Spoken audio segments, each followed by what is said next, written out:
Hi! Magandang araw po. Nandito po ngayon sa Harvest Agribusiness, dito po sa Pasig City. Sa isang exclusive subdivision po itong showroom nilang ito. Napakaganda po ng setup ng kanilang urban gardening setup. Isang mini greenhouse po ito. Iba't ibang uri ng halaman. Tinanim po nila sa mga seedling tray yung iba't ibang variety of lettuce at mustasa. Tingnan po natin, napakaganda po ng setup nila. So yan po yung kanilang mini greenhouse, removable po yan, pwede po siyang isarado at pwede siyang buksan.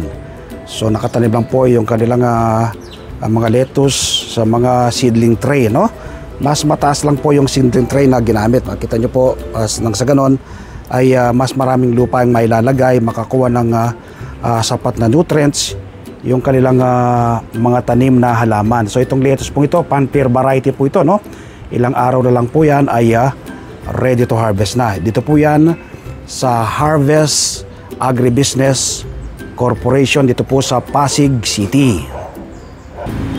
So gusto nyo pong gayahin ang ganitong setup?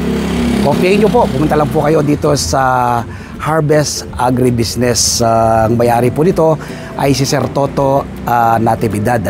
Kinikater po nila yung small and large farming dito po sa Harvest Agribusiness. Mga seeds, mga iba't ibang uri ng gamit pangsakahan. Meron po dito mga quality seeds, mga natural at organic na pataba. Meron po dito sa Harvest Agribusiness. So nawa po mula ngayong araw na mapanood nyo ako, magtanim na rin po kayo ng inyong sariling pagkain. Ano po bang makukuha po ninyo kapag kayo nagtatanim ng sariling pagkain? Una po, makakatipid ka. Pangalawa, masustansya sa pagsasalo ng buong pamilya.